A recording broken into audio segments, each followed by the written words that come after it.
Wake up, Juju. Time to go to work. All right, can we talk about wake up, I get it, I get it, wake up, I get it, I go with everyone saying I'm up next. It's not my fault that the vocals are gold, they're making the haters so upset. My life is a movie, the way that I roll. They saying I'm goofy, but baby, you know I'm making everybody obsessed. Cause we the best, how we get wrecked, and I know we gonna get bread, we gonna get bread. We gonna get bread, we gonna get bread. We gonna get bread, we gonna get bread. What's going on, everybody? It's your boy Juju, aka Straw Hat Goofy, and we are here with another episode of Get Wrecked with Straw Hat Goofy with my good friend Cameron Rudin. Rudin. Is it Rudin? Yeah, it's Swedish. Oh my gosh. Yeah. Swedish with an accent like that? My whole life, yeah. With an accent. See, you're a good buddy of mine, and I feel like I never knew how your name was pronounced. It's all good. But my boss for like 2 years, he calls me on set the other day. He's like, "It's Rudin?" I'm like, "Yeah, where are you hearing this for the first time?" I mean, to be fair, like I've had like really good friends in high school. They didn't know my actual name until we graduated, and they called my name on the stage. So it happens. Like when you hear Juju a lot, Julian just kind of sounds foreign to the ears.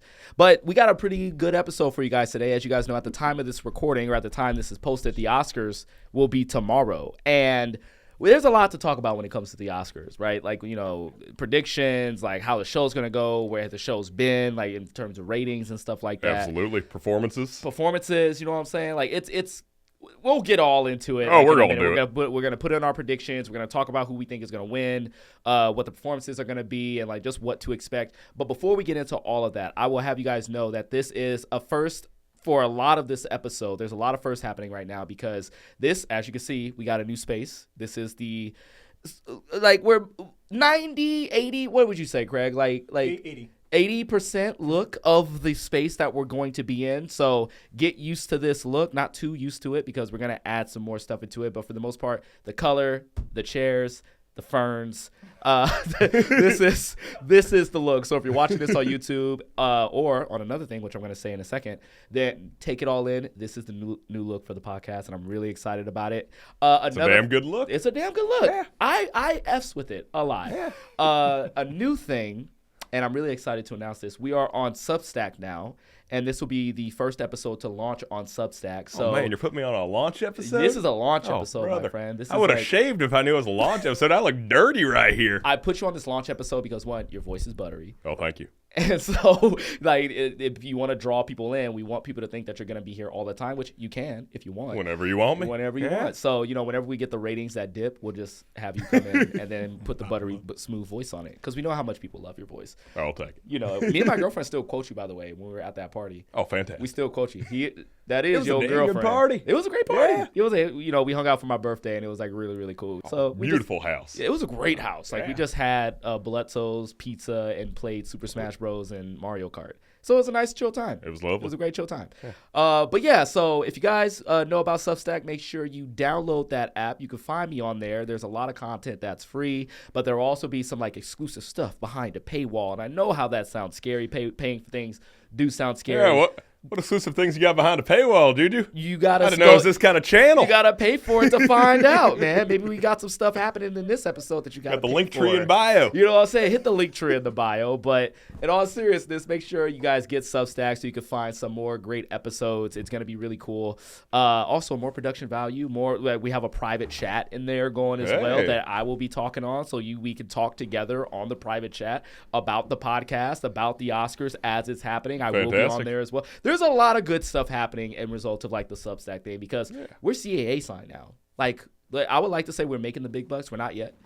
But they trust me to make some big bucks in the future. So, just... I'm going to start charging. That's what the paywall is for. But that is what we're doing here. So we're launching this episode with a cool Oscar pre-show. And to get started, I want to ask you, Cameron, like, what has your experience been with the Oscars over the last few years? Do you have like a favorite one? Do you have like thoughts on what the ratings are? Like, let me know what your relationship with the Oscars are. I had a fantastic time last year because it was during South by when we first met. Yep. An actor of mine who I directed prior, he calls me up. He goes, "Hey, we're having an Oscars party." I said, "Absolutely." So I walk on over there in just work clothes. Everyone else is dressed to the nines. I was like, "Oh no, I'm already not in the greatest spot." But his girlfriend, she was an extra in Killers of the Flower Moon. Okay. So we had this pact where every time Killers of the Flower Moon didn't win an award, we'd do a shot. You did a couple shots. Because they were nominated for a lot of awards, I feel And they didn't win a single one of them. Yep. But I had a great time. Moments of lucidity. The I'm Just Ken performance were beautiful. The moments of lucidity. Oh, yeah. So I had a lovely time last year's Oscars. I like how I said, like, how do you feel about the Oscars? I got drunk as fuck because Killer of the Flower Moon didn't win shit. So that's one way to look at it. Drink to that our sparkling water. Yeah. Did I turn this away from camera? We got the sponsor from Kroger. Just turn that away. Kroger's going to come after us during this whole thing. Well, for me, like, man, like the Oscars, like I love the Oscars. Like it's like kind of like my benchmark thing, like every year. It's a great celebration of the industry we love. Great celebration of film, like, cinema, actors, directors, everything that we love about it. It's all there. And like, you and I are part of, a small collection of people because, usually when we talk to our friends who are outside of this, they go, oh, I haven't heard of any of these nominees. Or, exactly. Like, the Oscars aren't really my thing. They'll catch the highlights after the fact. Absolutely. We'll catch the little YouTube shorts of it. They'll catch the YouTube shorts of Will Smith slapping Chris Rock. And then, absolutely. But they didn't see it live like I did. I saw it with my eyes. I was there. And yeah, that was the thing. And then go over and accept Best Actor right after it. Yo, I didn't know you were there. I was there. Oh, really? I was there. That was my first Oscars that I ever been to, and it was the most iconic moment in Oscar history. Yeah. And you know what? Screw it. Before we get into the predictions and everything, let me tell you the story of being in the room when it happened. Okay. All right. I was Aaron Burr's ambition. So the way it worked was like, obviously we know that the Oscars are very staged, they have everything kind of planned down to the T, to the jokes, to the bits, to everything. And so when I saw Will Smith get up and smack Chris Rock, I was like, first thing out of my mouth, oh, that's very cute. They added a sound effect to that slap. How cool. Little did I know that was real. It was very real. So again, we all thought it was a joke. Everyone in the room thought it was a joke. Everyone was kind of like giggling and laughing because we all thought like the rest of the night was a bit.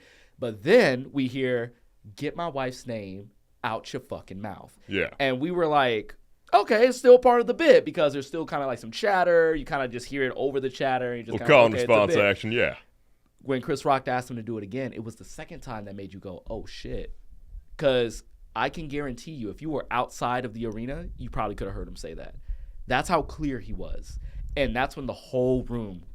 Well, that's why he won Best Actor. His diction. It was the diction. Absolutely. and that's when everyone was like, oh, this might actually be a real thing. And what was the nail in the coffin was Chris Rock's reaction of, let's hear the nominees. And then because of the nominees, I believe Questlove won the Oscar for Best Documentary in that moment. And then it cuts to commercial. And what I saw, I'll never forget. Actors got up from their seats and they're crisscrossing all from one table to the next. They're talking, it's loud. People where I'm sitting are whipping out their phones and da-da-da-da-da. I'm looking at the person next to me, this lovely lady from Lionsgate, by the way. And she goes, oh my God, what just happened? And I was like, I think we just saw Will Smith lose an Oscar. And like, I'm tweeting it and everything. It's too late then. Voting's closed. It's too late, man. Yeah. But so then after that, like, and mind you, amongst all this chaos that's happening, you see a woman with no hair, legs crossed, just staring at the chaos, like the villain that caused it. And you know who that person was? Jada Pinkett Smith. She's great in Collateral. Like, and I'm not calling her a villain in this sense. I want to make that very clear. But it really was like everyone else just went into haywire mode. And she's just like unbothered. My favorite's right? the like Judd Apatow tweet afterwards. He's like, he could have killed him. I'm like, it's a slap, man. Listen, I love Judd Apatow, but like, your Karen is showing a little bit. Your Karen is showing a little bit right there, bro. So, but what happened afterwards was something that I'll also never forget. What happened afterwards was I go to the restroom. Like, this is during when they're announcing Best Picture. And I'm like, I don't need to see Best Picture. I don't need to be in the room for that. I got to pee. I feel like it's the number one thing to be in the room for. Yeah, I was like, I need to pee, man. Yeah. And like, I was like, I could watch it on the screen outside. Like, it is fine. Plus, the rush when you like get out because there's a lot of people there and you don't want to be caught in that rush. So I was like, I'm just trying to get to whatever after party. I'm just going to be outside chilling. I'll sip a Sprite. But I go to the bathroom and I'm washing my hands and this guy comes out the stall and he's washing his hands next to me, right? And he goes, so about that slap, huh? And I'm like, I know, right? So like we're gabbing, right? Like two teenage like girls in the bathroom, like, oh yeah, it was crazy. And as soon as we start gabbing, we hear another guy come out the stall. I know, right? And now it's 3 men in a bathroom discussing this slap. And then, soon enough, the other guy like kind of leaves, and it's just me and the first guy, and we're just sitting there. And then you're really lathering those hands. No, it's post COVID, I guess. At this point, the hands are clean. At this point, my hands are clean. Cleaner than Will Smith's anyway. The guy not watching him, he was already out. He was already done. But we were just kind of talking about whatever, and then he starts asking me like what I do. I said, yeah, man, like I was hired by TikTok. I was hosting the Oscars on the red carpet for TikTok, and I was like, what do you do? And he just goes, I'm a part of stage security, and I was like, so what are the Oscars looking like next year? And he says, I'm going to be honest with you, brother. We're going to have to build a fucking moat around that damn thing. And I was like, well, good luck with that. Open up the orchestra pit, let him fall in. You know what I'm saying? I was like, well, good luck with that, man. So that was probably my most visceral reaction to the Oscars. I will always have that memory. I'm grateful for that memory. Not grateful for Chris Rock getting slapped, but like, in a weird way, just being a part of it all. In a weird way, I can say I was kind of grateful for it. I don't know. Kind of grateful for it, So that's my Oscar story. I think we crucified Will Smith too much for that. Go watch Hitch. Good movie. Yeah, there you go. There you go. Much better. Yeah. All right, so we have a lot to talk about because there was a lot of nominations, obviously because there's a lot of categories. Absolutely. And we're going to give our predictions, and I feel like we can make a game out of this. Let's do it. So, we're going to run through each category, right? And we're going to just talk about some of the nominees, and then when I, give you a 1, 2, 3, we'll say our picks at the same time. All right. All right? That sound good? So let's start with actor in a leading role. All right. Do you have your notes? Oh, I got some notes here. All right. So I should probably face away from you. I think I selected my favorites. All right. So right now, actor in a leading role, we have Adrian Brody for The Brutalist, Timothée Chalamet for A Complete Unknown, Coleman Domingo for Sing Sing, the only nomination for Sing Sing in an acting category. Outside of Best Song, isn't it? Well, I'm talking in the acting category. All right. I believe it was nominated for. We'll see it later on. Yeah. But we'll get into it in the supporting actor category. Ray Fiennes from Conclave, our very own Voldemort. He'll always be Voldemort to me. And Sebastian Stan, whoop whoop, for The Apprentice, for playing Donald Trump. Yeah. So, listen, Coleman Domingo and Sing Sing is fantastic. Oh, he's wonderful. A lot of heart in that performance. A lot of heart in that performance. Yeah. I don't think he's the best performance in the movie. I think Divine Eye, Clarence, he is the star of that movie. I'm inclined to agree with you. And the fact that he wasn't nominated in a Best Supporting There are a role, bunch of snubs this year that we'll get into. We'll get into it. We'll get into our snubs, but I think this category is very much stacked. I feel like the person who's going to rise to the top is kind of been sweeping the award season so far. So I'm very curious when I hit this 1, 2, 3, what your pick for it is. All right, you want my favorite out of these performances or my pick for it? How about we'll get your pick for it and then I'll hear your favorite. All right. All right. So I'm gonna count to 3, and then we got this. Okay. 1, 2, 3. Ray Fiennes. Brody. Is that your pick to win? That's my pick. Really? Oh, dude, I'm kind of betting on a Conclave sweep here. Really? If I were a betting man, I'm not gambling. I don't know if y'all have gambling sponsorships on this podcast yet, but they're coming. Okay. Okay. So wait. So I know Conclave has had a lot of success in the BAFTA category, right? When it came to the BAFTAs. But has it been really getting a lot of love this whole award season? You think so? I mean, it's one of the best constructed movies of the year. Okay. Edward Berger, who directed it, he did All Quiet on the Western Front. That was last year, correct? Incredible movie. Yeah, Incredible great turnaround time also on the two of them there. Yes, sir. And this one that was already a well put together movie. This one just felt fantastic. Okay.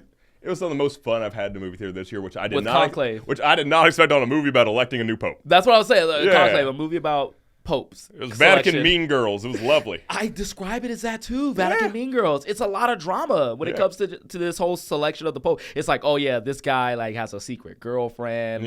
This person is scheming behind the scenes to get somebody else out. This guy's trying to bribe people, committing simony. I think is the Catholic word for it. I didn't know what simony was until I saw this movie. I was like, Simon. Well, now you know a little more about the Catholic Church. I know it's a lot. I mean, we knew the one thing from movies like what's the movie with Mark Ruffalo, Michael Keaton, Rachel McAdams, Spotlight. Yeah, Spotlight. That's the most that I knew about the Catholic Church.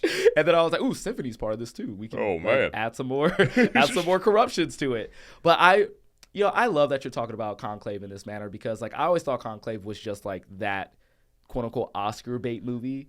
In a year full of Oscar bait movies, it is very stylish. it's just one of the best put together movies I've seen this year. Okay. See, I'm going off of like logic here, and I'm saying like The Brutalist because like The Brutalist is gonna get a lot of love, like no matter what. Will. You know what I'm saying? It's crazy. You made that thing for what, $10 million, $15 million? And I think absurd. I think because there's this whole conversation around AI and like, Hollywood's very sensitive to it, as you know. And then there was like, did Correct, AI... his Hungarian accent or his Magyar accent. They said his accent was so authentic, they needed to use AI to like make us understand it. Which I'm like, either hurts the performance. I thought it was for the actual Hungarian language portions. Was it the language portions? Or yes. Was it Adrian? Well, they were saying it was for Adrian Brody's like accent as well. Because they said we needed to understand him and we couldn't understand him. I feel like that's something you got to do on set there. I mean, got to be a director choice. That is true. Don't get me wrong. My great-grandmother had a very thick Magyar accent. My grandma had a very slight one. You can still make out what they're saying.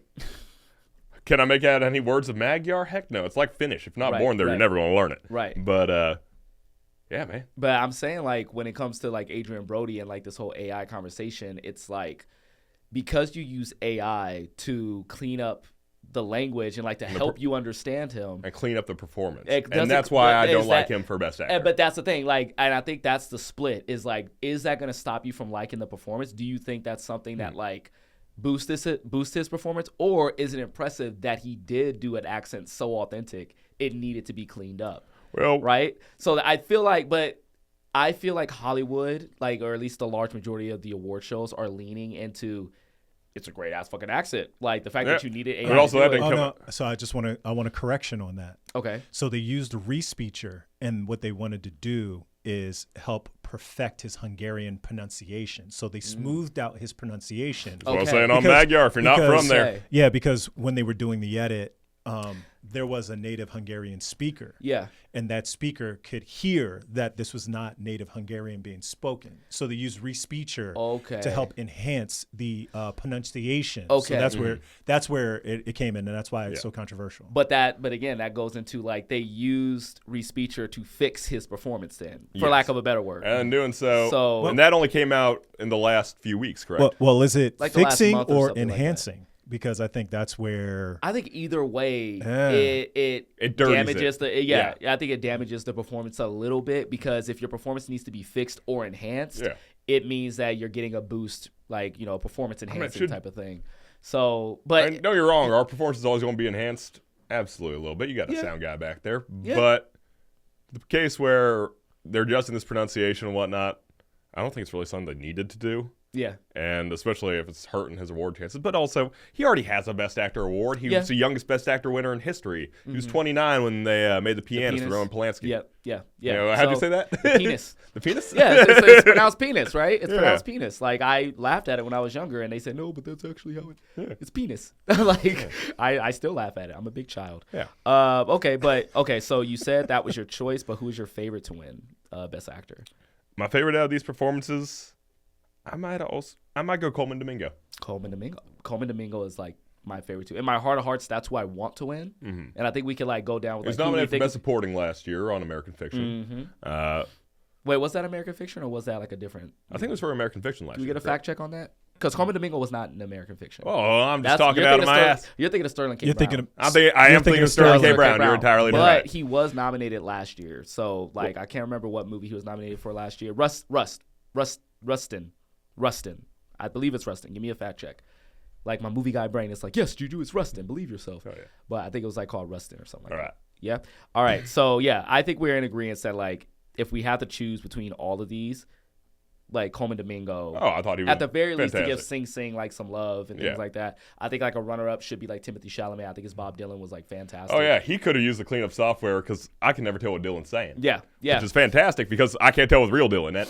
But I dug that. I was like, he seems so mysterious. He's a complete unknown. So it fits. It fit. I love Timmy. You know what? I was not a huge Timmy guy before like the last year. Between this press tour and Dune, He's grown on me. Timmy's always been that guy. Like Timmy to me has always been that guy. Like watching him in Don't Look Up, so funny. Watching him even in Little Women. Little he was Women. great in Little Women. Great in Little Women. You know, even in I quit playing billiards for you, Joe. Yeah, like come on, bro. Like okay, love you, did you Joe. see him on his last 2 SNLs? yes. A lot of fun. Come on, Big man. fat Guy's having a daddy great say time. what? Man. Like he's like he would be a great like original cast member. Like if he just started on SNL and was a regular cast member, I would rock with that.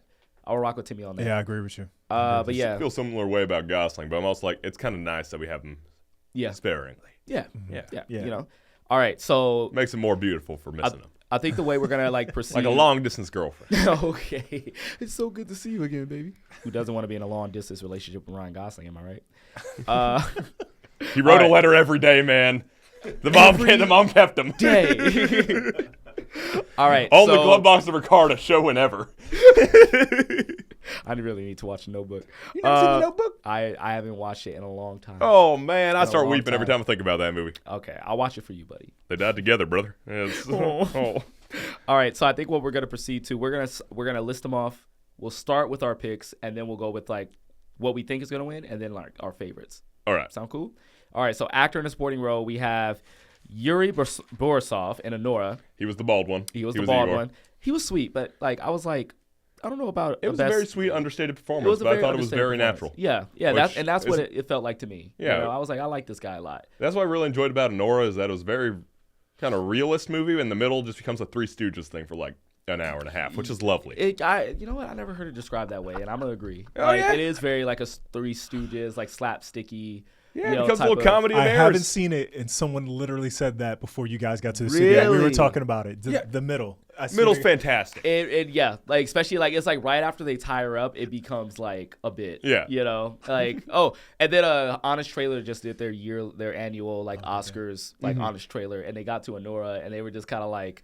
It's a lot of American Russian screaming, and they Yeah. like played every clip Yeah. of them screaming, and then they were like, "Yeah, it's just them trying to find a dude for like a good hour," and they Yeah. show every clip. Have you seen this boy? Have you seen this boy? Have you seen this boy? God damn it, have you seen this boy? Have you seen this boy? And the other guy like, God damn it, bro, my fucking nose, Nose. man. Like it's that for the last like hour, but I love Anora, like Yeah. despite all of that. It goes into that, you have a lot of fun with it, and then it just tears your heart out. Oh yes. Oh, especially that last scene. That last yeah. scene is oof. And he's a bit. And Yura is a big part of that. Yeah. Kieran Culkin in A Real Pain. I really like him. He was the heart of that movie. Heart of the movie. Yeah. Edward Norton in A Complete Unknown.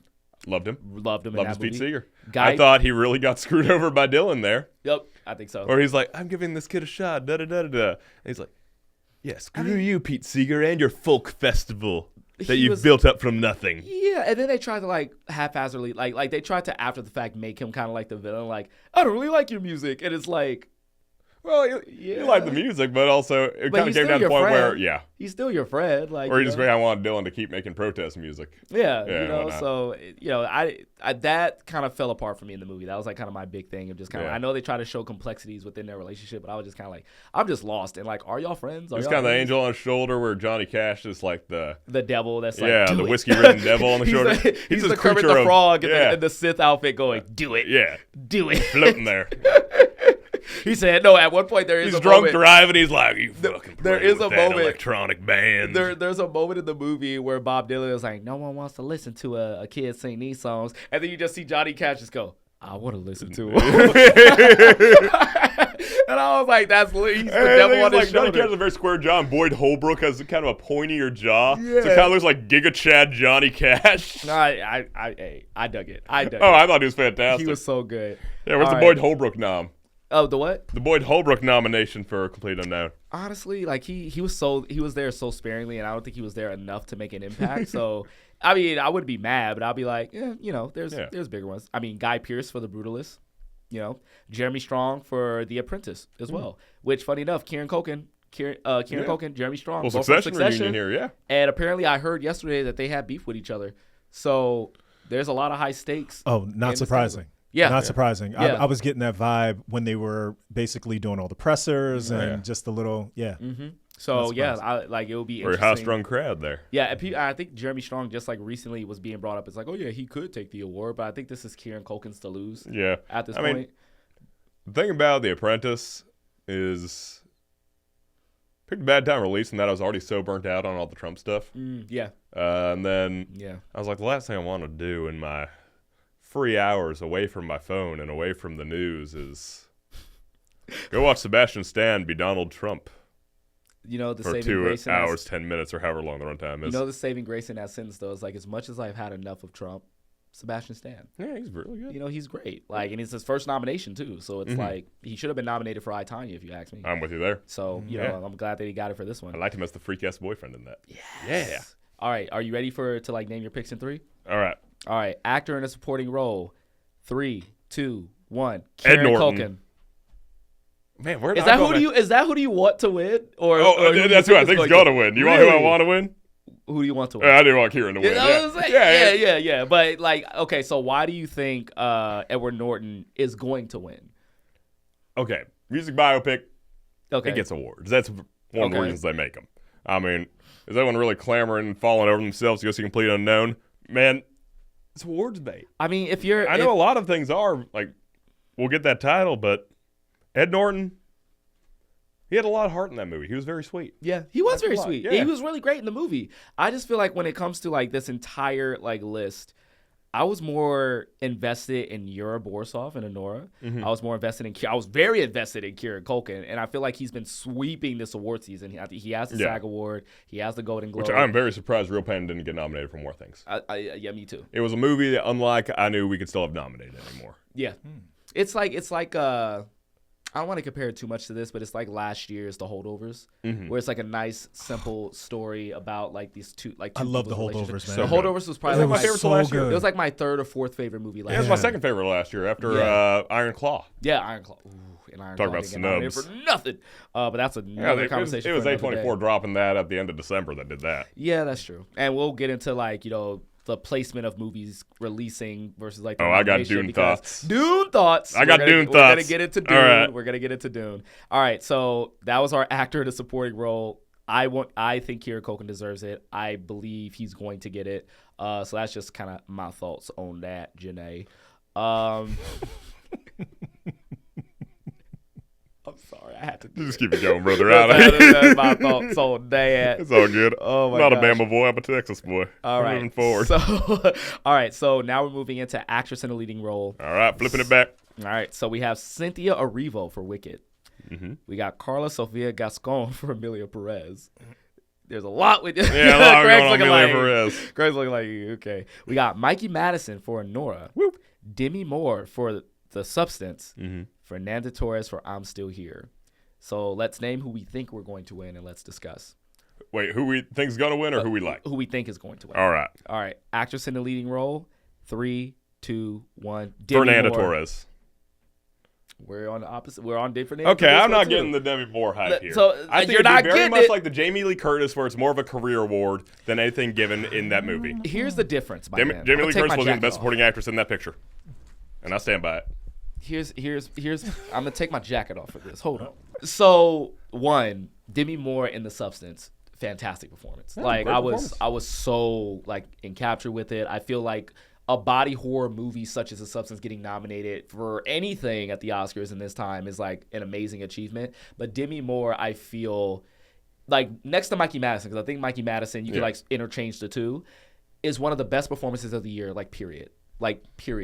And she's been getting awarded nonstop for this. Like she has SAG, she has Golden Globes, she has I believe she has the Critics' Choice Awards as well. You could fact check me on that one. But I think it's trending in a way that if she doesn't win, it'll be a super shock. It'll be very, very shocking. So if she doesn't, I feel like the one under that to win will probably be Mikey Madison. I think Mikey Madison's the one who got one of my she's favorite the one who got performances the of the SAG year. award. I thought she was fantastic. Yeah. But Fernanda Torres' quiet performance, and I'm Still Here. Yeah. Dude, breaks your dang heart. Yeah. And to be an actress in an international film being nominated for Best Actress means already got a lot of pull to it. Mm-hmm. If we're just going just the stock of this thing moving up. Right. But also, I just thought it was the best performance of the year, man. Okay. No, it is a great performance. Yeah. And like I think I'd be happy with Mikey Madison as well. Yeah. Well, I'm glad to know that Mikey Madison is like the fallback for both of us. Yeah. But, you know, I feel like I like to look at these things in trends with like leaving a little room for upset. And I feel like if Demi Moore doesn't get this, it will be like one of the biggest upsets of it because it's kind of in a way a comeback story for her because like I think she's kind of been out of it for like a little bit or like enough for it to be considered a comeback.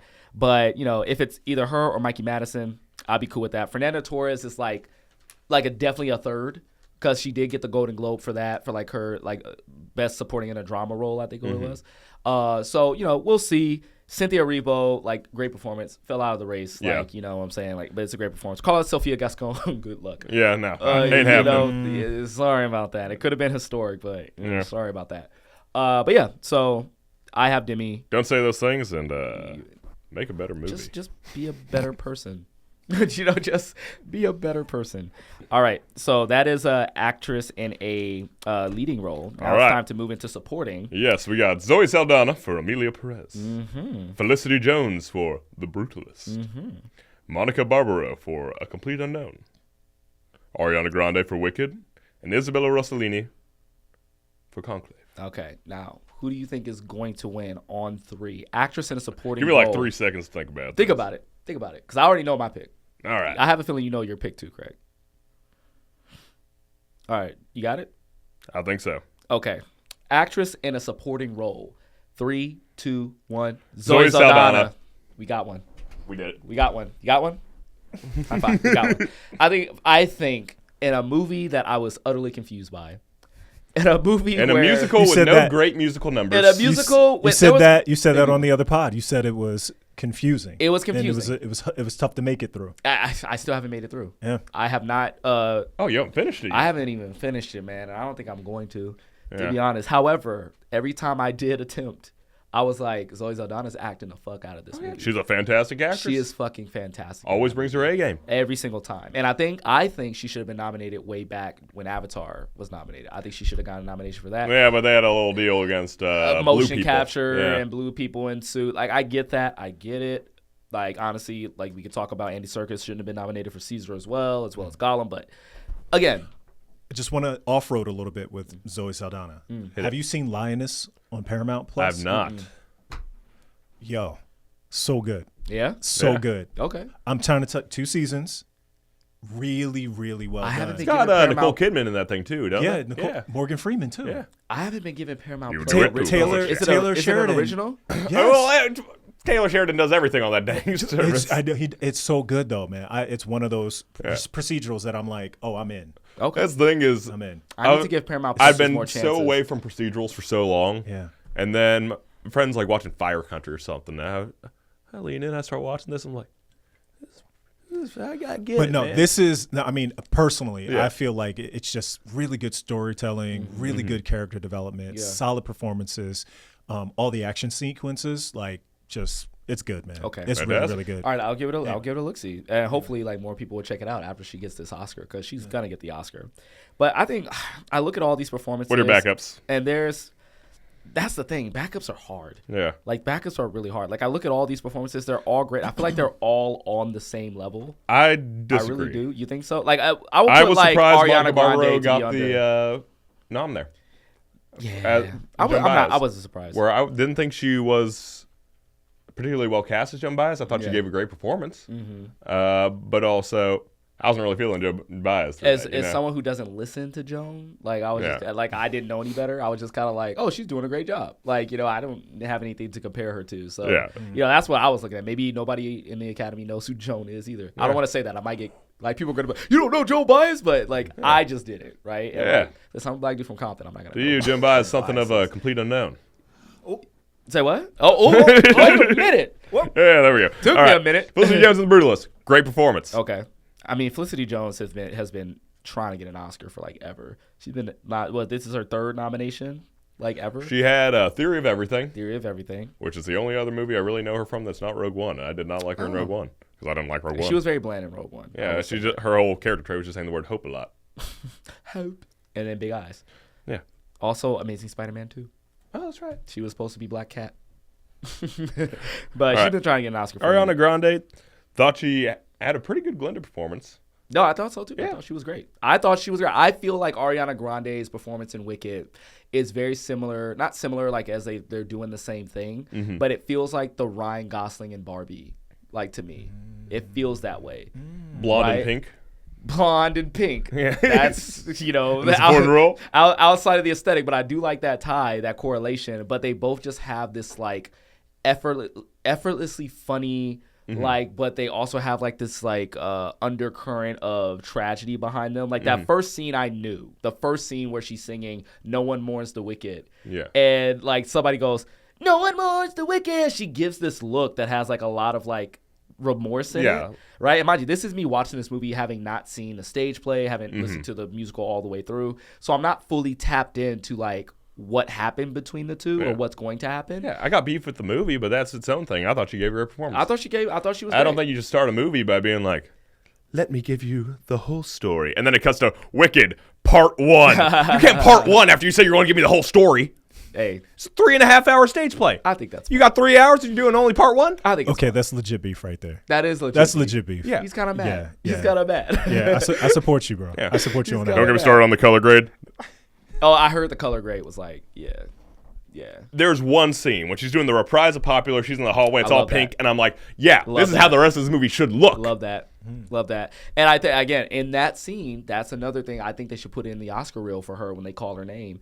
When she goes like, "Don't make me laugh. They were popular." She goes, "Right!" It's like the delivery. It's the look in her eyes. It's everything in that moment. I'm like, she's putting in work. Yeah, I thought Wicked on was a this lot of fun. performance. I didn't think it was great. Yeah, I love Wicked. It blew Yeah. me away. All It right. blew me away. All right, so that's a actress in a supporting role. Like, I'm not even gonna pick just to say a runner-up. I'm gonna say Ariana Grande because like I just love that performance so much. Yeah, fun but it performance. doesn't matter because Zoe Saldana's gonna win. Yeah. She's gonna win. Okay. Ooh, I love this. My category. backup will be Isabella Rossellini. Okay, Yeah. that's good. You love Conclave. Yeah. You love some Conclave. All right, so Conclave. I Her mom love was also a this- fantastic actress. Love Casablanca. Okay, so I love this. I love this category.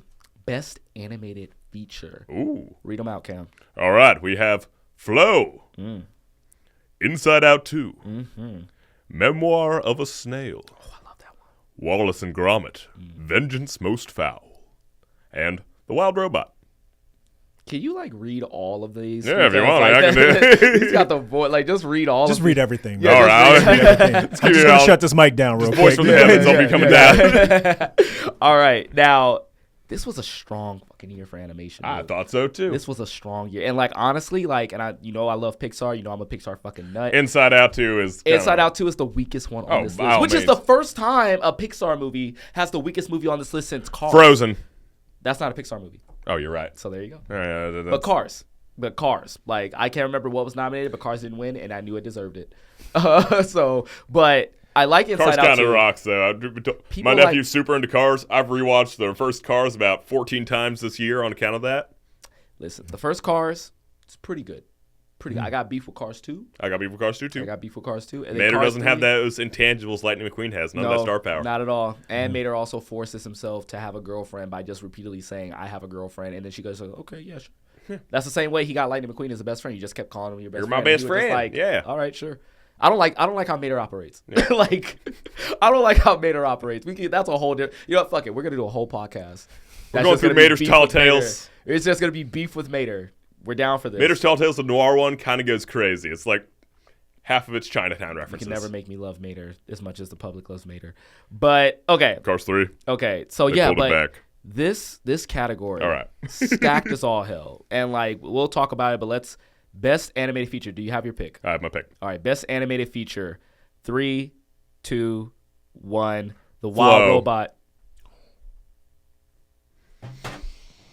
We're going to be here a while, man. We're gonna be here a cool little I love bit. the Wild Robot. Listen. I cried during the Wild Robot Listen. because the robot's the mom figure, right? Can't. Its operating number, 7134, is the first 4 of my mom's phone number.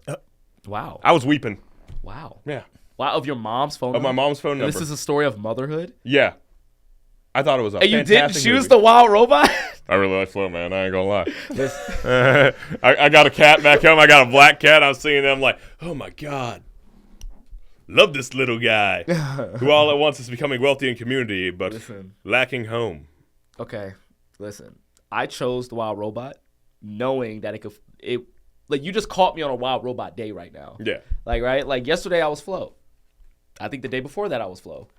Oh, I you was the gotta Wild respect the Flo. Robot for Yeah. like I'm switching back and forth, man. Oh, it's all good. Like even in It's that a sign of a moment, good I was year like for on movies. Flo. Listen, Oh. toss it, do it. Listen, man. I love The Wild Robot. Okay? I think what it's doing with animation is fantastic. Oh, I thought it was beautiful. I feel like it's one of the few movies to have an emotional height in the middle of the movie, only to provide like 5 more in like the last half. The last movie Chris to Sanders and Jim Herman did a great job. the last animated movie to do that to me, They're the producers, right? Toy Story 3. Toy Story 3. To have the emotional highs like in the beginning, middle, and end of the movie. Ooh, How to Train Your Dragon 2. Oh, okay. Tears my dang heart out. Yes, it does. And I think that's the best How to Train Your Dragon movie. I'm inclined to agree. Give me some. Let's do it. But Flo. Same director. Wild Robot. Yep. Chris Sanders. Chris Sanders is my guy. Now, I haven't seen any of these, but I'm going The Wild Robot because of Chris. Chris Bowers. Chris Bowers. That score. That's Hey, man, listen, Chris was in the studio. he was. So he gets my support. So, you know, and Fair I'm not enough. just saying this, Right. Chris, just because like you and I are buddies now. I hope we're buddies. But I'm just saying, like, I do believe that The Wild Robot is like one of the best animated movies, one of the best movies of the year, period. I'm inclined to agree. Now, I just really I enjoyed will Flo. jump on you with Flo. Flo is a fucking movie. Oh, yeah. That is a movie. Made I love that primarily movie. a singular work, which Not- in this industry you don't have. Yes. You don't have singular works. It's a very collaborative industry. It's like putting together a dang football team. Yeah. But this guy's running all the bases himself, playing the outfield. I can't pronounce his name. It's Latvian. It's Latvian. What? Gintz. Hold on. However we're we gonna say try your this out name, right brother. now. We're going to try this out right now. Gintz Zilbalotis. Gintz Zilbalotis. There we Gintz go. or Gents, we don't know. We love you, though. You did a fantastic job. Oh, my Big gosh. fan. They did this whole thing almost in Blender, I was told. Yeah. You know, a lot of people compare this movie to a video game called Stray as well, which I never played, but I hear it's a fantastic, like, oh my God. Yeah. And like, There's a bunch of- listen, WALL-E is my favorite Pixar movie. Yep. I switch between that and Soul all the time. And a Soul's lot of so people's dang gripe good. with that movie is that, like, no dialogue in the first, like, 40 minutes. You don't need it. You don't need it. And Flo fucking proves that. No dialogue, just a cat going meep. And it looks beautiful, too. It looks beautiful too. Yeah. Like it's a beautiful story of like friendship, Yeah. about togetherness, about Of coming losing together, home. losing home. Like, you know, like it's like But you know immigrants. what? In LA, post fires, we got a community coming together, and a lot of people that lost their homes. That is very true. That is Yeah. very true. So yeah, it's also like a post-apocalyptic world that never explains like exactly what happened. Why you can Yeah, say global you ain't warming, gotta maybe, know. but you ain't gotta know. Just know that the animals rule now and that they need a home. And They I just need- know back home, I got a black cat with big old eyes. And the minute after this movie, I'm like, It's I'm going to very go home and I'm going to cuddle the crap out of that cat. very personal. Oh, yeah. But yeah, best animated feature. There's one other animated movie that I feel like should have been in here over Inside Out 2, And what's that? Piece by Piece. Piece by Piece. I didn't should've like been. Piece by Piece that much. Oh no, I love Piece by Piece. Did you see Piece by Piece, Greg? No. The Pharrell Lego biopic. Ooh, so good. It felt very masturbatory. There's It's not a single biopic bad about his life. There's not a single bad thing about it's a the problem. Elaborate. Okay. You The know. problem Elaborate. is that Elaborate. Pharrell was directly involved still with making this. Oh, you want a little bit. If you're making yeah. a documentary about someone, I like to have a little objective lens, what Emerson called a transparent eyeball, can I to bring in your 10th grade English class. Can I tell you this? Can I just a little bit? He had 2 biopics coming out. Mm-hmm. This Lego one, which is it's one in Lego form. Like he uses the medium to talk about like what he loved about music and like he has some like down moments. Yeah, try and show his synesthesia but and whatnot. Which is a good, but for the most part, he's just kind of like, I like to see the world in this way, and this is who I am. Mm-hmm. I feel like his other biopic that he was working on that he has since shelved and said that nobody would ever watch. They killed it. Yeah, they killed it, and it's finished too. It was also It's done. finished. It was in. It's done. Oh man. So Yeah. I think that's where he was going to dive more into the darker side of things. Oh, yeah. Because again, this is like a Lego The movie. blurred lines of things. Yeah. Run it. Did you know he fucking Pharrell made the fucking McDonald's jingle? Pharrell made the McDonald's jingle. They reveal it in Piece by Piece. Oh, the ba-da-ba-ba-ba. That's Pharrell. Yeah, that would make sense. I was like, what? I didn't even know he did all right with fucking Kendrick.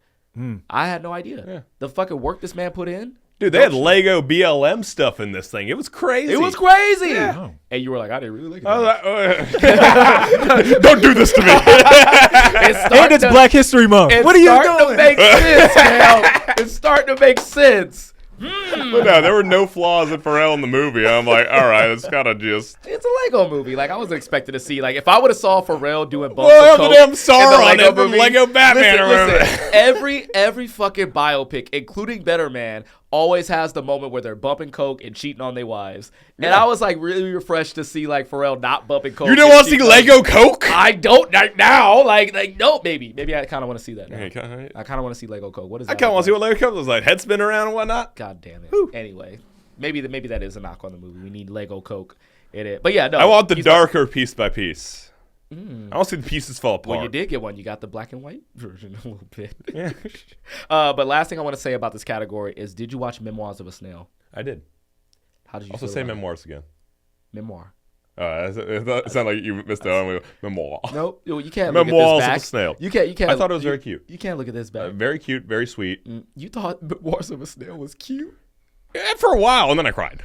I cry a lot. I'm such a hair trigger on crying in movies. Bro, that movie makes you cry within the first like 2 seconds. Yeah. Like 2 seconds. But also they're very cute, like childhood moments in there where I'm like, this is very sweet. Yeah, but I it's just when I describe Memoirs of a Snail, is that Memoir.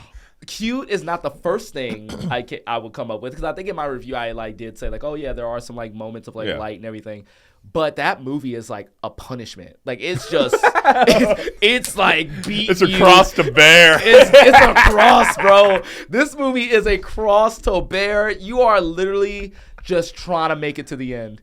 Like the whole time I was watching, like my face was just like I'm like, this girl loses her. I don't. You know, fuck it. I'm gonna spoil it. She loses her dad. She loses her brother. She the reason why she's obsessed with snails is heartbreaking in and of itself. Everything. Even when she gets a husband, well, you're supposed to be like, finally someone to love her. There's a dark undercurrent to that. You're like, oh, she finally found love. Oh shit. Like Perhaps not. Perhaps not. I was then shot 47 times. It's like one of those type of things. I actually did make a TikTok to this when I was like, the wild robot be in the movie to make me cry this year. Right. Memoirs of a Snail. I was then shot 47 times. That movie is just non-stop punishment all the way to like its final like 2 minutes. Just the final 2 minutes. But it broke me down. It stepped on my ashes. It peed on me. And then it said, that's what movies should do, damn it. They should pee on you. Let me put it back. Let me put you back together, buddy. This movie is electroshock therapy. This movie has electroshock therapy. This is an animated movie. It's a heartbreaker. This movie is a heartbreaker. And I think about all these things, and when I hear you say, it was cute, the first thing, I'm like, I saw somebody's eyes bulge out of their head during electroshock therapy, and you're like, yeah, it was cute. Like, I'm getting flamed, man. even Tim Burton was like, oh, bro, I can't do this shit. Even Tim Burton's like, bro, what is happening here? Oh, my God. I believe it's Australia, too. I was like, oh, good Lord. I was like, I've met Australians. They're the nicest people I've ever met. Yeah. Y'all holding some darkness here. Oh, yeah. Oh, my gosh. Why do you think they sent him to that island? That island. You're right. They put them like on opposite ends of the coast, and I was like, fucking fuck. Anyway. Well, yeah, it was a penal colony, dude. They committed crimes in England. They sent them over there. That's why when you go to Australia, they ask you at customs, do you have a criminal record? It might still be required. I wasn't asked that when I went there. Yeah. But this is scary. All right. That's the best animated feature. Went off on a little bit of a tangent there, but we had to. All right. We didn't talk. I know you're dying because you love Wallace and Gromit. Great picture. Go watch it. All right, that's all we can keep moving. Wallace and Gromit has been operating at a very high level for years. Oh, yeah. Like for years. I mean, we didn't have anything from that studio for a long while. Yeah. Honestly, the Aardman studio is fucking fire, bro. Like Shaun the Sheep, Wallace and Gromit, Chicken Run. Like, they know how to make... Oh, fucking Flushed Away, even though it's not the most reviewed one. It's like was that them? That was them. Yeah. That was them. You could tell. Like, Aardman fucking doing their thing. Yeah, I'm built like the dang flushed away rat, so like... And I think every Wallace and Gromit feature-length movie was nominated for a Best Animated Feature for as long as it's been a thing. And rightfully so. It won for Were-Rabbit. So, I don't think it's going to win now, but like those Brits love themselves some Wallace and Gromit. I was in London a couple times this year. They love Wallace and Gromit. Wensleydale cheese, baby. They want it to win at the Oscars. I don't think it's going to, but All right. So this next one is going towards your alley. Best cinematography. All right. Let's see the noms. Let's see the noms. List them off. We with that start with buttery voice of yours. The Brutalist. Ooh. Dune Part 2. Emilia Perez. Maria. And, as the Australians call it, Nosferatu. Nosferatu.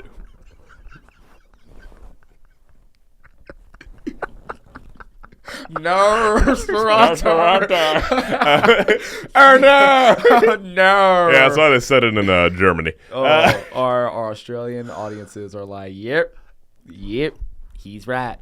I don't even know if that was Australian. Yeah. Okay, this is a hard one. Maybe the dengue HL baby. I don't know. This is a hard one because like this one, I'm thinking, is Dune Part 2 going to continue to be disrespected like it's been this award season? They got it for being a March release, and they shouldn't have. I say the same thing. If it would have came out in November, we would be talking about it in a much different light. All right. Brutalist has a leg up. They filmed that thing in VistaVision on film. Yep. For such a budget, a very well shot movie. It's looking very good. Yeah. It looks very good. Dune Part 2, though, that's a technical Dune Part feat. 2 is a fucking masterpiece to the eyes. The Brutalist It's is like feast. seeing a very nice, restored classic car. And Dune Part 2 is a dang muscle car running down your street, and you're like, oh, Dom Toretto is very happy with that analogy. Oh, absolutely. Yeah, shout out to Dom Toretto, baby. Shout out to the family. All right. Okay. We look, that's gonna be our guy, Dom Toretto. We're gonna make T-shirts and everything. All right. Shout out to the people who know. All right, you ready for the picks? Yep. All right. 3, 2, 1. The Dune. Brutalist. Yeah, we're both happy with either answer. We'll be happy with either one. I thought Nosferatu was very well shot, but such a late release, I don't think it really got the votes to do anything. I think so, yeah. I mean, and that's the thing. Like, when you talk about Dune and Nosferatu was a later release. Yes. Like, right on the deadline of, like, putting it, like, out for Oscar season. And then Dune Part 2 was, like, March, even before the summer season. Yeah. Such a weird month, but a great month for it to drop and made what? It made $1 billion, right? I'm not sure. A little shy of $1 billion, I think. Our first thing to cross $1 billion this year was Inside Out 2. I mean, dude, it took over like culture for a hot minute. Yeah, it was fantastic. Yeah, like you had people screaming out like "Asagaib," like you know what I'm saying? Like, yeah, dude, I wanted to be a white boy on a jihad. It's a whole movie about why you never drink that blue drink that girls order you at a bar. I just always thought it was like a movie why you never trust the white people who says, "Hey, I can help." That's probably part of it. Yeah, we're coming in. You know, you give him your clothes and say like, "Hey, you're invited to the cookout." Oh yeah, and he's like, "This is me at your birthday." You're way better than Paul Atreides at my birthday. I'll take it. You're way better. Like Dune 2, $700 million worldwide. Okay, yeah. A little shy of $1 billion. It took over culture. It was a pop culture moment. Yeah, very similar to like what Wicked did, but it was closer to the Oscar season. Shout out to the bucket. The bucket. The anus bucket. The bucket. I got the bucket. It was hard to eat popcorn out of that thing. It was really hard to eat popcorn out of that thing. Because like when you take your hands out, the teeth will Have you seen it? brush it. Oh, the popcorn bucket? I've seen it. It's an anus bucket. Yeah. It's an anus bucket. Yeah. But yeah, so I think I'm worried about what your anus looks like. It's not my anus. It's not my anus. We should ask NASA. They all know about your anus. Yeah. Okay. Keep it running. I'm the dad here. Yeah, all right. I'm the dad here. Last thing I want to say about the cinematography thing, the reason why I picked The Brutalist is because I feel like the disrespect to Dune is going to continue. Mm-hmm. I'll be happy to see if they say, let's give it this. Yeah. Let's give it this. And that will make me very happy. But The Brutalist is like my big thing. Yeah. So, yeah. Okay. So, costume design. All right. The nominees are A Complete Unknown, Conclave, Gladiator 2 for the first time on this Academy Award list. It doesn't need to be here at all, but you know. Nosferatu. I didn't like Gladiator 2. And Wicked. Okay. I think it's a very clear winner here. And I already got my pick. Do you have I got mine. All right. Best costume design. 1, 2, 3. Nosferatu. Wicked. Two completely different movies. Yeah, very different They're movies. so different.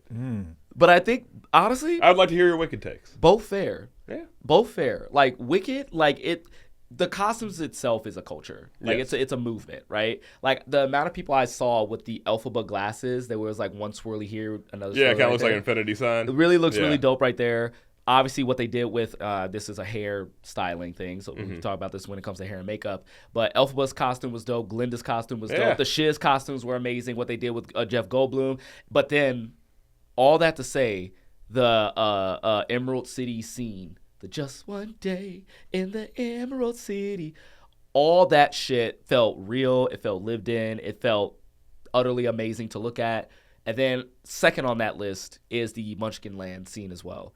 Like when that scene where they were like, no one more is a wicked. I was looking at the costumes. Yeah, running through the fields and whatnot. Yeah, I was like, it's colorful, it's vibrant, but it also It's about as colorful as that movie ever gets. Yeah, and it's in the costumes. You know what I'm saying? So like, and the fact that the costumes popped out of that, like I'm gonna give it to Wicked. Plus, Wicked, I feel like the Academy really wants to award it something, versus like, but they don't want to give it like. I don't want to like downplay this award category, but they don't want to give it like what they would call the major award. Yeah. It's like, the best picture, screenplays, and things like that. It's the most nominated movie, and I don't think they're going to let Wicked pass by something that they enjoyed a lot without like a costume thing.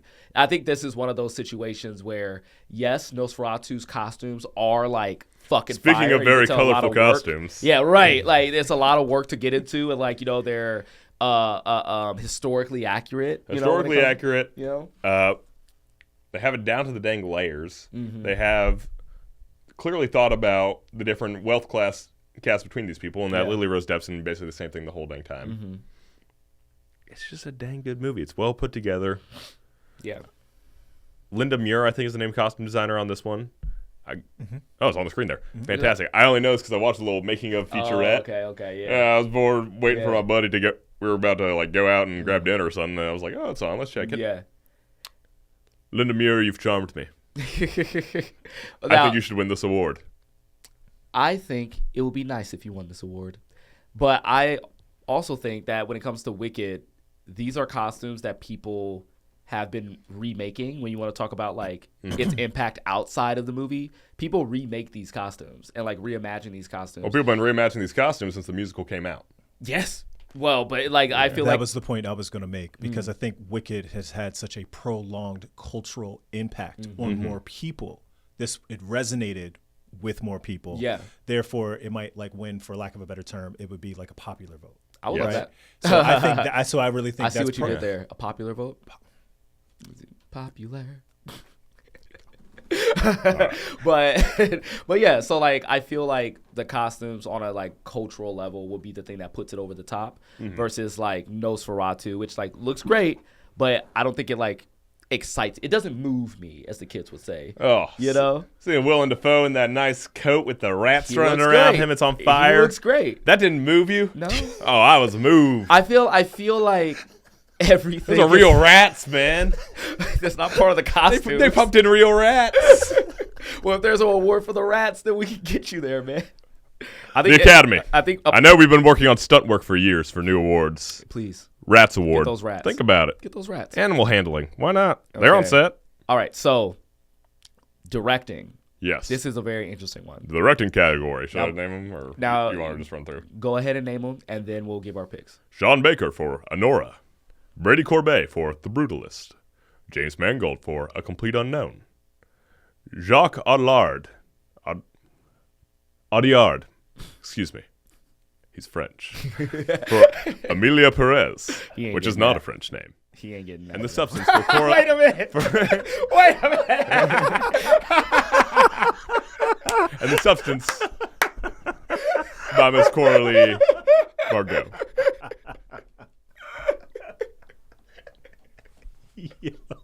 I think he just described the problem with the movie without me. What, you think we should let this straight French guy direct the trans-Mexican movie about the cartel?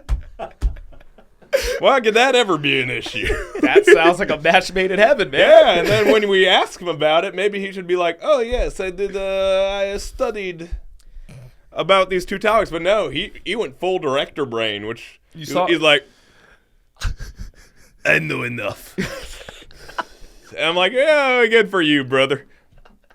You saw what he said about the Spanish language, right? Yeah. He was like, "Oh yeah, this is a language for like middle, like struggling countries. This is a language for." Do not speak a beautiful French. No. All right. So best directing. Do you have your pick? Scroll back up real fast. I believe I do. Okay. Should we say the name of the director or the name of the movie? The name of the director. All right.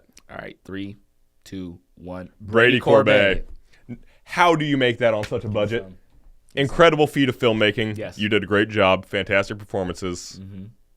Does the second half is the second half worse than the first half? Yeah. But it's also a 4-hour movie. it's a 4-hour movie. It's going to drag at some points.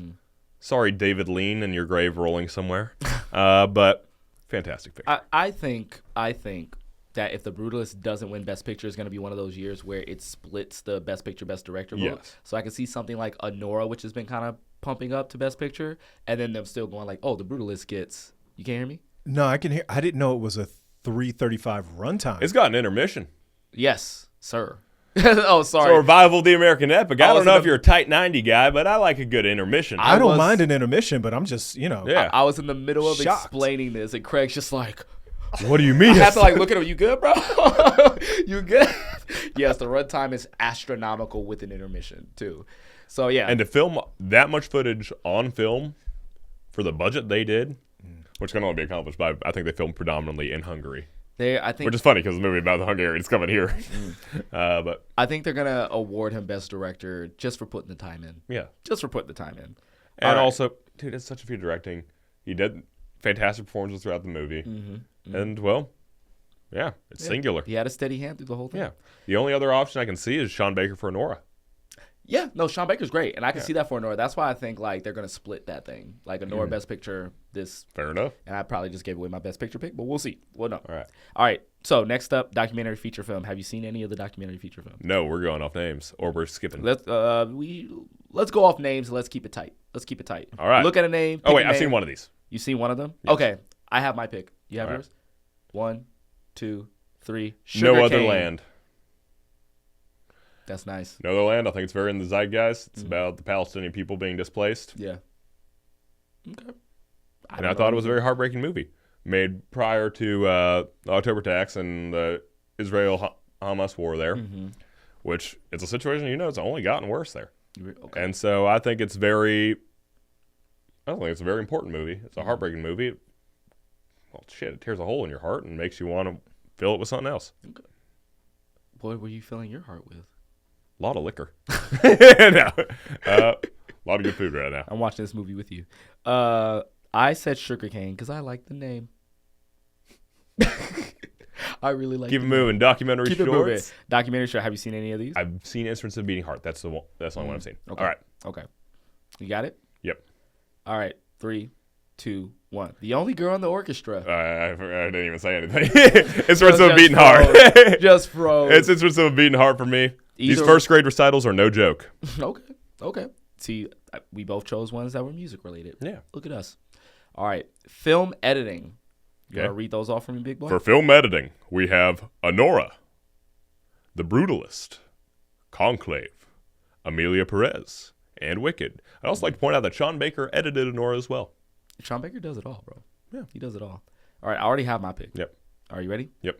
3, 2, 1. The Anora. Brutalist. Anora, that first part of the movie, especially when they're in Vegas, it feels like cocaine. It does feel like you're on a trip, like a Yeah. bender. It does feel like you're on a bender for Yeah, sure. and then when it slows down, just the pacing of the movie matches what's going on so very well. Mm-hmm. The cuts and whatnot, it makes you uncomfortable when it's supposed to be uncomfortable. It lingers on shots when you're supposed to be uncomfortable. It doesn't do the wuss move of just punching in on a close-up whenever they're like, oh, we need to get away from this wide. It lets it exist. It lets it breathe. And I think it's just fantastically constructed picture. The Brutalist, I can also see. The Brutalist looks like low-key a home movie.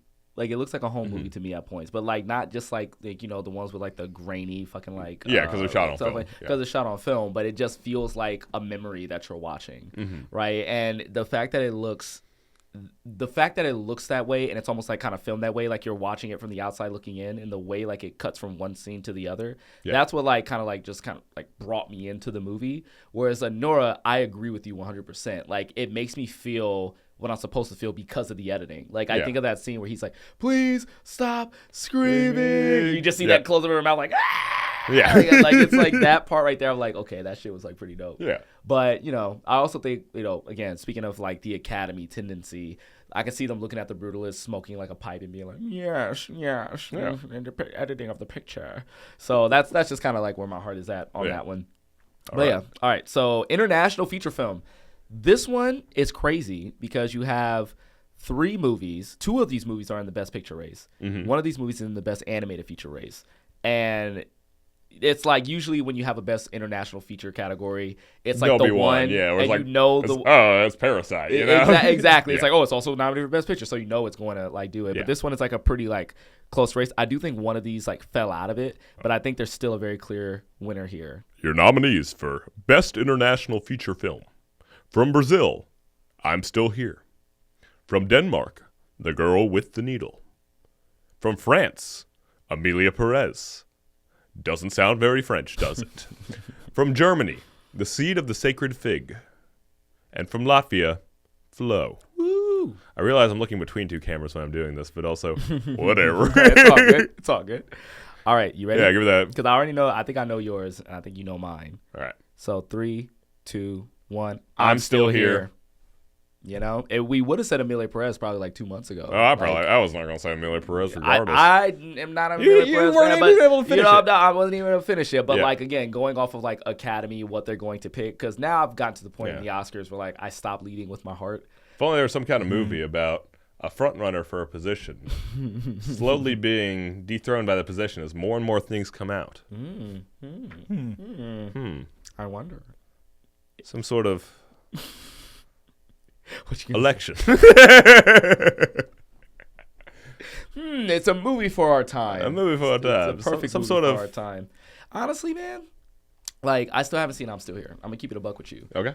But like the reception that I've seen of this movie and like just the subject matter of the movie, I'm like, this is a perfect movie for like today. And with Amelia Perez, like, you know, falling from grace the way it did, and with like obviously Flow being like a top one, but I think they're just Yeah. gonna lock it into best animated. Yeah. I think I'm Still Here is like the clear choice. Seed of a Sacred Fig, also fantastic picture. Okay. Film predominantly in Iran, or some German producers, I guess. But so the fact that it even ended up being made is a feat in and of itself. Right. Because I think it takes place in Tehran. Okay. But great picture. I thought it was going to coast kind of award season originally before I saw it, where I'm like, all right, yeah, they filmed it in Iran. Like that's ballsy. Right. But no, fantastic, well put together picture. Definitely deserves a spot on this nomination list. But I'm still here, man. Listen, all I'm gonna say about Best International Feature, because I already know who the winner is, but it would have been nice to see Kneecap nominated. That's all I'm saying. Yeah, A nice little Irish film about Irish hip hop. those Irish boys. What? Well, I'll be fucked. The Irish boys can do some hip hop. Yeah. All right. Yeah. All right. Yeah. We love that. All right. Makeup and hairstyling. All right. Name it.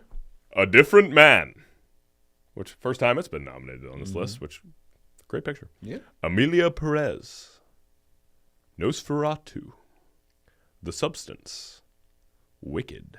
They painted her green. All right. I think this one we're gonna have to do like who we think is going to win, but who should win. All right. So, do you have yours? Who you think should win? Yeah. Okay. You want should first? Oh, I'm sorry. Who do you think is going to win? All right. All right. 3, 2, 1. The Wicked. Substance. You think that's going to win? I think it's going to win. That's what I think should win. That's a beautiful picture. It's beautiful. Your word beautiful choice and on grotesque. some of these movies. It's a beautifully grotesque picture. I'm thinking of like the geyser of blood squirting Yeah. everywhere. You're like, this is a beautiful picture. Yeah, said you the don't same like thing a about good Benoit blood Snell geyser? being cute. I thought I was among friends here. This ain't a blood geyser guy. I like a good blood geyser as much as the next guy. I did wish I didn't eat before. Yeah, but Before no. that. The makeup, especially the SFX stuff, Absolutely. fantastic Yep. job. Yep. Oh, And I think the it's going to be back? recognized. Demi Moore's back. Yeah. Yeesh. Woo! Yeah. All right. 100%. I think it should win for sure. So we're on that. I'd also be happy with Nosferatu. Okay. They gave him a mustache. True. Inspired. right. Music, original score. The Brutalist. Conclave. Amelia Perez. Wicked. And The Wild Robot. I'm just gonna go. You know I don't go with. I know what you're going with, but I know what I'm going with. Come on. 3, 2, 1. The Wild Brutalist. Robot. I knew you were gonna say the Oh, Brutalist. yeah, it was a great score. That opening scene where it's coming in, the like sheer power of the horns blasting when you see the Statue of Liberty upside down, you're like, yeah, baby, this is a movie. I'm settled in. Yeah. Wild Robot score was beautiful. Beautiful. Fantastic. I'd be happy with that winning too. Yeah, I think that The Wild Robot has a real chance of being shut out of every award this year.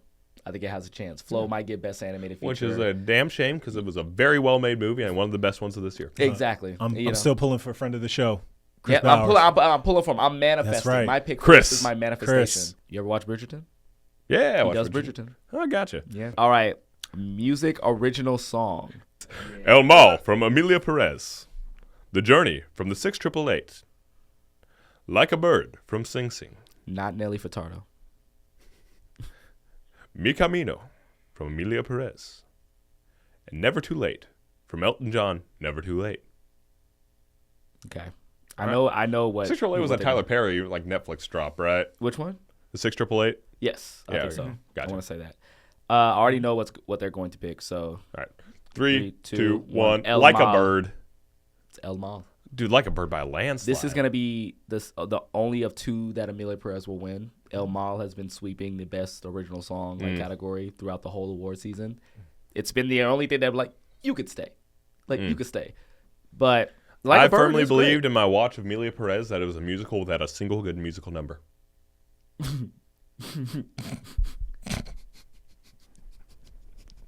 It had like 5, like that more than 5. And none of them were good. I like El Mal. I did not like them all. I like El Mal. Moving forward, Sing Sing. Sing Sing. What a song. Yeah. Diane Warren for The Journey.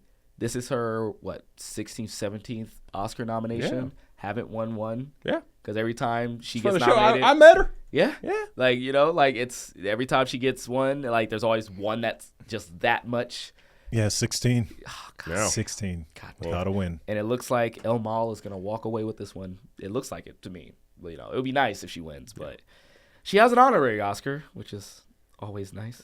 Actually, let's do production design and then we'll go to best Yeah, I think Best Picture should be our final. It should be our final one for sure. For production design, The Brutalist, Conclave, Dune Part 2, Nosferatu, and Wicked.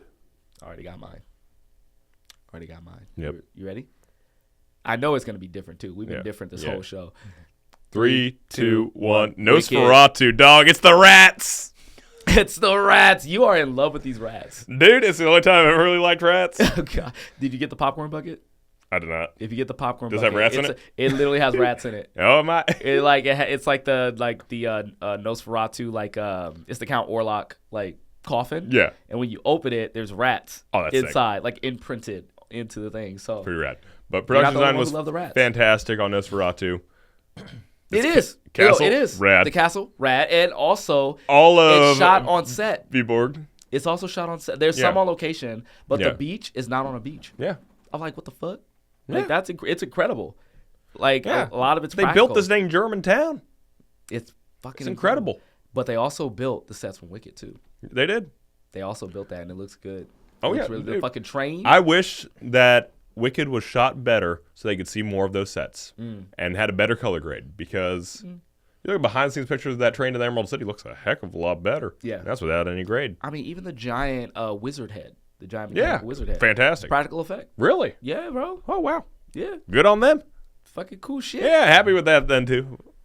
Tell you, production design, Wicked should do it. All right, visual effects. For VFX, Alien Romulus. Better Man. He's a monkey. Dune Part 2. Kingdom of the Planet of the Apes. Also monkey. And Wicked. All right, this is the battle of the apes in this category. Yeah. If you ask me, I need to. Some sort of war of the Planet of the Apes. Okay, Yeah. I have my pick, I have my pick as well. and I wish it was one of the other picks, but I have my pick. All right. You ready? Yep. 3, 2, 1. Dune Part 2. Yeah. Look at that. Look at that. I think it should. I think at the end of the day, it's going to be like, yeah, you guys deserve this. Yeah. Here, take it. However, I would love to have had Better Man Yeah. be the win for that. I one. wish Better Man got a directing nod. I thought it was very competently directed and very fun. I agree. Yeah. I agree. That Same guy that did Hugh Greatest Jackman. Showman. The Greatest Showman. Yep. Circus one. Yeah. It's great. Better Man, I'm mad that more people didn't watch that movie. I'm really mad. Yeah. I'm really But upset they also- didn't give it a chance. Crazy when they're like, oh, yeah, this is going to be a marketing thing. We're going to do a biopic on someone no one in the U.S. has ever heard of. This was his chance. What for y'all us to know about him. Rock DJ? I Nothing. just wanna rock. And you know what's crazy is that the song only sounds great in the movie. I listened to the song outside of the movie because I thought it was gonna. Nope. It's pretty bad. Fair enough. It's pretty bad. But in the movie, I rocks with that shit, DJ. Fair enough. That shit is hard. All right. With the chore show, kick it with your torso. It's great. Anyway, I think this one, for this next category, we should have a discussion about the different deals if we're going straight to the big Best one. Picture. Let's do it. All right. Best Picture, baby. Best Picture. Honora. The Brutalist. A Complete Unknown. Conclave. Dune Part 2. Amelia Perez. I'm Still Here. Nickel Boys, which should have gotten a cinematography nod. Should have gotten way more nominations, period. The Substance. And Wicked. This has been a crazy race. This has been a crazy race. It's been a crazy race. It was a great year for movies. So I feel like we should have a little discussion first, really. I think so. Yeah. Honestly, like with all these movies, I feel like all these movies bring something completely different. Yeah. Right? Like I loved Honora when it came out. A lot of people was telling me how it's like the best film of the year, hands down, which made me see it. I saw Won it. the Palme loved d'Or, it. didn't it? Yes, it did. And I saw it, loved it. Mikey Madison, who I always knew was gonna have like an Oscar nomination someday, way back when she did like Scream, and even that little bit role My in Once Upon a Time. Once Upon a Time. Yeah, Once Upon a Time in Hollywood. And then I was so very charmed by her performance. I thought it was a fantastic movie, very well put together. Yes. Some of the most movie this year. No. But it's a good watch. It's a great watch. It's fantastic. To be honest. I know A Complete Unknown, I feel like is not going to get a lot of, like, at least I haven't heard it. It hasn't been getting the love that I think it deserves. Timmy got a little love for. Yeah, he got the Dylan. SAG. He got the SAG award. recently. But what I'm saying is like I haven't heard a lot of like outward chatter about A Complete Unknown. Yeah. I think the chatter has mostly been about like Timmy and his like talent and his competency when it And comes his to headline of the fantastic movie. press tour. You know, and that great press tour specifically for A Complete Unknown, Yeah. but I haven't seen a lot of people talk about the movie. And I do think this movie is deserving of a Best Picture nomination. I think it's deserving of all the accolades that it's nominated for. It's just that, again, great year for movies. All these movies are just that much better. And James Mangold, pretty hit or miss for me oftentimes. Yeah. But this Indiana one was a hit. Jones, anyone? Yeah. Night and day. But Bring it back there. But yeah. Conclave. I know how much you love Conclave. I really loved Conclave. I was surprised by how much I like Conclave. I was like trying to I watched it last because I was like I'm not really into priests and popes and stuff like that. I don't even watch Da Vinci Code. That's how much I'm just not into. Real Martin Luther mindset you got. You know what I'm saying? Yeah. I'm just kind of like, nah, it's not my thing. It's Martin Luther all day. So Conclave, I was very surprised that it was like you said, like it's like Mean Girls, but the Pope. Yeah, it was fantastic. It was a lot of fun. It's great. It's a lot of fun with it. Dune Part 2, we know. I don't think we need to really get into just how much of a masterpiece So that good. movie is. This movie is the most disrespected movie of this year. I agree. Absolutely, when it comes to this award season, most disrespected. Like not even if it released in November, we'd be talking about it much differently. It'd be up there with Return of the King for getting the most Oscars. Denis would have been nominated for Best Director. Criminal, he wasn't. Mm-hmm. Yeah. Hans Zimmer, I don't think they would have had the time to be like, oh, it sounds a lot like the first movie. Like, but also, John Williams did the same thing with Star Wars, and you give him the nod for Rise of Skywalker. Come on, yeah, so like that. It's just the most criminally disrespected movie of this thing. Amelia Perez, you know what you did. You know what you did. Shouldn't even be on this list. I'm just truthfully saying, I'm Still Here. Again, I haven't seen it, but I've heard of like how. Give it a watch before this weekend, man. I'll definitely give it a watch. Nickel Boys, one of the. Nickel Boys, I would say, is probably one of the best, if not the best movie on this list. I'm not gonna lie. I'm inclined to agree with you. Like if Sing Sing was on this list, I would be saying that. But Nickel Boys was so good. But Nickel Boys, the fact that a lot of people haven't seen it. I've been trying. It didn't have too wide a release. Not a wider release, but it's such a fantastic movie. And I don't do black people porn, like torture porn, no more. Mm-hmm. I don't do that. I don't do struggle movies like that no more. It's a big reason why I didn't see Harriet Tubman, so I didn't know about Cynthia Erivo until Wicked. Mm-hmm. So like, who do they make those for? The black torture. They make it for Black History Month for kids to watch in schools. Fair enough. That's literally what it is. That's our education system, folks. Yeah, fair enough. If you're watching from out of the States, but like I still watch this and. Like the cinematography is great, the acting is fantastic, and the fact that it's from the POV and it I thought that would get so annoying. It wasn't. It wasn't, because it enhances the performances of the people Yeah. around them because they're playing to camera, which is like amazing to me. So yeah, it's such a fantastic movie. The Substance, a horror movie being nominated for a Best Picture nom and getting a lot of love between acting and writing and all these things. Cool shit. Cool shit. Cool shit. We love Not it. gonna win. Not gonna win, but cool shit. Wicked definitely shouldn't win if this thing wins. It's the popular vote, man. It's popular, you know? Well, that's what the money's for. That's what the money's That's for. what the Okay, box Don office Draper, is for. Very Don Draper review. I mean, the reason why it's here is because we have 10 nominees and not 5. Yeah. You know? And we shouldn't have this many nominees for Best Picture. No, we should not. No. 5. 5 is fine. I think I would knock Wicked, The Substance, Ooh, this Amelia is good. Perez This off is the good. list. This is good. What would you knock off the Best Picture list? I'd probably To get I'd probably to 5. knock off A Complete Unknown. Knock off A Complete Unknown? Okay. Yeah. Okay. So I would knock off Wicked, Amelia Perez for sure. Faux show. For show. I will knock off A Complete Unknown for show. How many is that? 4? That's 3. That's 3? Shit. There's a lot of good fucking movies here. Yeah, there are man. a lot of good movies. A lot of good fucking movies. You're going to be stepping on some toes, but Oh, yeah. which I'm able You know to. what? I'm not in this part of the business. You know what? I mean, we all already established that these are great movies, so Yeah. like that would be very petty. I'm gonna knock off Conclave. I know you love Conclave. I will knock off Conclave. I'm sorry. Cause you know what? Keep Conclave. Knock off The Substance. You still down one. Huh? You still got to do one. I still gotta do one. You can just knock off Conclave. It's all good. We can keep moving. Okay, knock off Conclave. All right. All right. So, are you ready I am. to do our Best Picture picks? I know it's gonna be different. Oh, yeah. I think I know your pick. Yo, you know I think. I know your Yeah, pick. all right. Okay. Best Picture. 3, 2, 1. Anora. Conclave. I'd be happy with the Nora, too. I just don't think they're going to win it. Conclave. I'm like, it makes sense. Yeah. And Conclave Conclave makes would be very with the message of the movie in that there was a front runner, Amelia Perez. All right, man. I know we didn't get to some of the categories, but like, you know, we got lives and we were talking for an hour and a half. Yeah. We could talk about this shit all day. But, you know, this is... I'm just happy to be here, and thank you for having me. Oh, of course. Thank you for being part of like the new setup, the new show. We're on Yeah. Substack now. Like, we're doing a lot of great Lot of shit, new stuff. man. A lot of good stuff. I'm very proud of you and the things you've built in this last year since we've been friends. I know, man. It's been a year since we've About a been year. friends for a year. Yeah. Oh, my gosh. I love this, man. Love you, man. Yeah. Love you, I get man. you, brother. Look at that. All right. Well, guys, that does it for our episode of Get Wrecked with Straw Hat Goofy. I'm your host, Juju Green, a.k.a. Straw Hat Goofy, your movie guy. And my buddy Cameron Rudine, who I just found out his last name is Rudine at the beginning of the show. I'm Cameron Rudine. I have nothing to pitch right now. Pitch yourself. What do you do? Oh, I'm a director. I probably should have said that at the beginning. You know what I'm saying? Director, Like, screenwriter, I do a bunch of stuff. he's If very people would give me subtle. money to start doing it, that'd be lovely. He is very subtle with his approach. Very subtle. Very humble. Like, I have nothing to pitch, Oh, including man. myself. But remember, guys, we are on Substack now, so make sure you leave comments down below and make sure you just let us know how we're doing here. And if you want, subscribe to it. $6. Pay a to get month. the secret videos. The secret. What are those secret videos? Nobody knows. What are we Faux doing? show. What are we doing behind the paywall? Find out. Find out. People are gonna be like, What's trying to- going on over there? Okay, I gotta know. The curiosity Yeah, is yeah. gonna be eating at them at this That's how you get that, what, $5? How much is it? Basically, right? Yeah, fair enough. All right. So once again, guys, I'm Juju, aka Straw Hat Goofy. That is our show, and we'll catch you next time when we talk about the next movie.